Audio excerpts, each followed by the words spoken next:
सियासी मैदान की हर बड़ी खबर से आगाह रहने के लिए हमारे चैनल आजाद सियासत को सब्सक्राइब करें और बेल आइकन को प्रेस करें।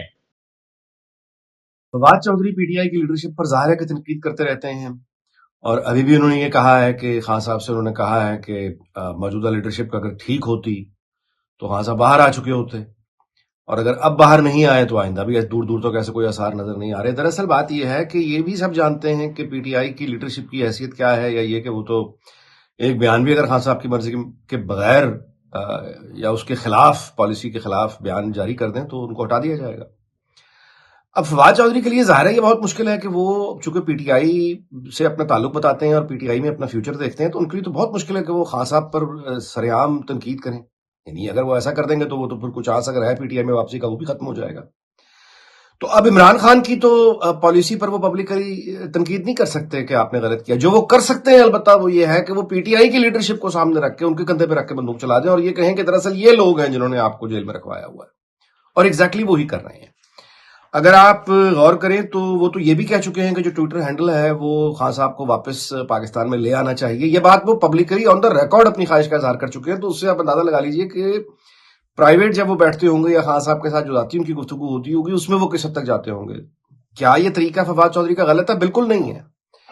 वो खान साहब को बुनियादी तौर पे उस रास्ते पर लाना चाह रहे हैं जो एक हकीकत पसंदी का रास्ता है, जिसको पहचाने बगैर, जिसको रिकग्नाइज किए बगैर खान साहब का एहतजाज जो है ये लट्टू की तरह घूमता रहेगा।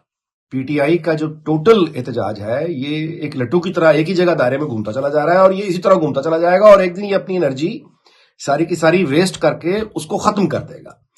खान साहब के जो ख्वाब थे कि लाखों की तादाद में लोग उठेंगे और जत्थों के जत्थे आएंगे और वो हुकूमत का तख्ता उलट देंगे और जेल से वो एक अजीम लीडर की तरह रिहा करवा के ले जाएंगे, वो तो नहीं हो रहा।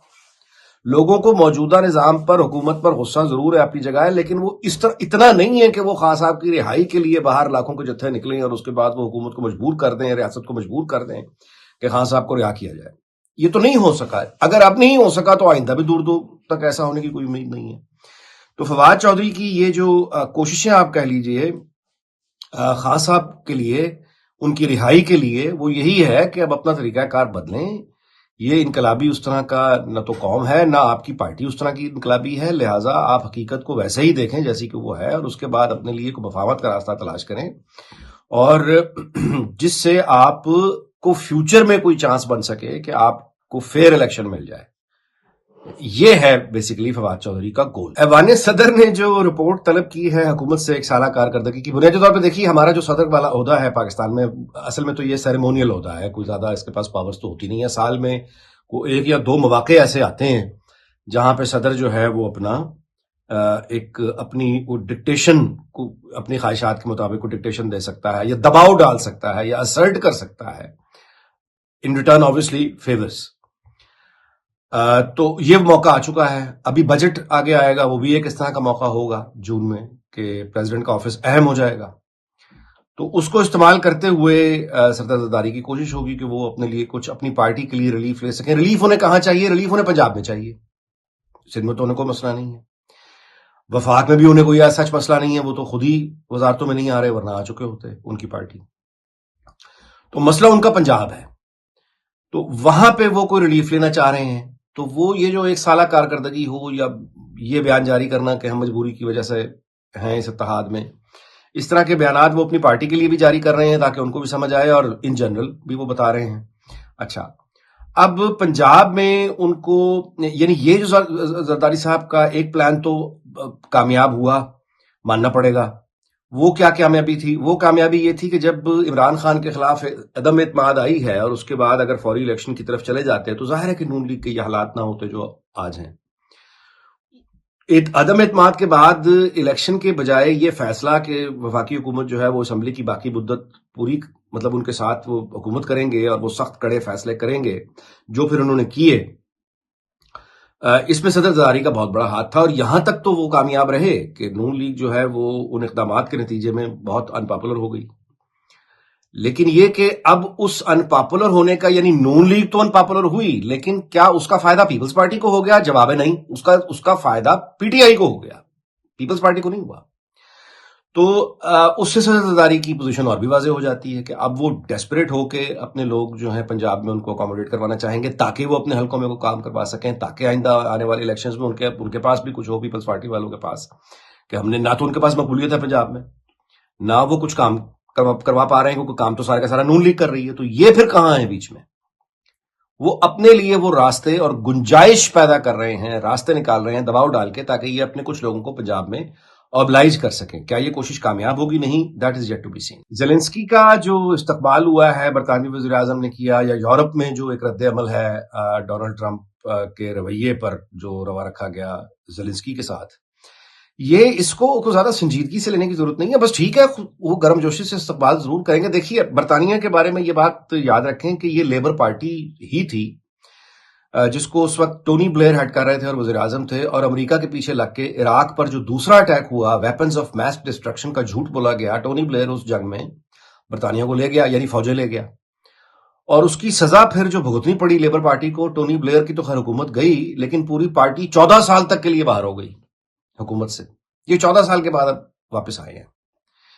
تو اب ایسا سوچنا کہ امریکہ تو روس سے جنگ کرنے پر تیار نہیں ہے، وہ تو پیچھے ہو گیا ہے، تو یورپ تو اپنا دفاع کرنے کے قابل نہیں ہے سچ اگینسٹ رشیا، تو وہ زیلنسکی کے لیے اپنی فوجیں یوکرائن میں کیسے بھیج سکتے ہیں؟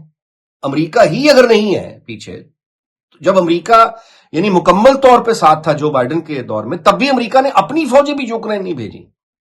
جب امریکہ نے اپنی فوجیں نہیں بھیجی، فرانس اور انگلینڈ نے بھی نہیں بھیجی.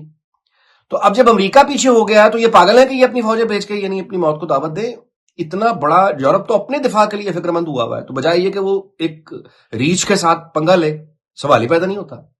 یعنی ایک جنگ جس کے پیچھے امریکہ بیک ہی نہیں کر رہا، فرانس اور انگلینڈ کیسے کر سکتے ہیں؟ یہ ان کے پاس تو دیکھیے آخری چیز تو ان کے پاس بھی پھر وہی رہ جاتی ہے نا، ایٹم بم. تو ایٹم بم اگر چلا دیں گے تو خود بھی ختم ہو جائیں گے. اچھا، دوسرا، آپ جتنے بھی پچھلے 3 سالوں کے سرویز ہیں برطانیہ کے، آپ اٹھا کے دیکھیے، مختلف جو نشر و اشاعت کے اداروں نے، میڈیا ہاؤسز نے اور مختلف این جی اوز نے جو سرویز کروائی ہیں برطانیہ کے نوجوانوں کے لیے کہ کیا وہ یوکرائن میں جا کے جان دینے کو تیار ہے، کوئی ایک سروے آپ کو نہیں ملے گا جس میں برطانیہ کے نوجوانوں نے یہ کہا ہو کہ ہم یوکرائن جا کے اپنی جان قربان کرنے کے لیے تیار ہیں. ہرگز نہیں. وہ یہ کہتے ہیں ان کا مسئلہ یہ نہیں ہے، ان کا مسئلہ روزگار ہے، ان کا مسئلہ اپنے لیے گھر لینا ہے، جو کہ برطانیہ میں تقریباً ناممکن ہو چکا ہے نوجوان کے لیے کہ وہ یعنی اس طرح کی ایک فائنینشیل اسٹرینتھ دکھائے کہ اس کو بینک سے قرضہ یا مورگیج مل جائے اور وہ اپنا گھر لے لے. وہ تو اپنا، اس کا مسئلہ تو یہ ہے کہ وہ اپنا گھر لینا چاہتا ہے. اسے آپ یہ کہیں کہ یوکرائن جا کے لڑو، وہ تو سوال کرے گا کہ کیوں، میں کیوں جاؤں. انگلینڈ پر اگر کوئی حملہ کرے گا تو وہ بالکل ایک علیحدہ بات ہے، لیکن روس تو ایسا نہیں کر رہا، نہ دکھائی دے رہا ہے. اچھا، برطانیہ میں جو یوتھ ہے وہ تو یہ کہہ رہے ہیں کہ آپ نے 100 سے زیادہ مختلف دنیا میں جو فوجی اڈوں پہ اپنے فوجی بھیجے ہیں ان کو واپس بلائیں، کیا ضرورت ہے؟ برٹش امپائر ختم ہو چکی ہے. وہی پیسہ آپ برطانیہ میں لگائیں، اپنے عوام پہ لگائیں، صحت کی سہولیات پہ لگائیں. تو لیبر پارٹی جو اس وقت برسر اقتدار برطانیہ میں ہے، ان کی تمام توجہ، مثال کے طور پہ 15 لاکھ گھر بنانے کا انہوں نے اعلان کیا ہے لیبر والوں نے، سر کیئر اسٹارمر نے. این ایچ ایس میں یہ 7 لاکھ سے زیادہ جابز دے چکے ہوئے ہیں آلریڈی، اور آگے مزید دینے جا رہے ہیں.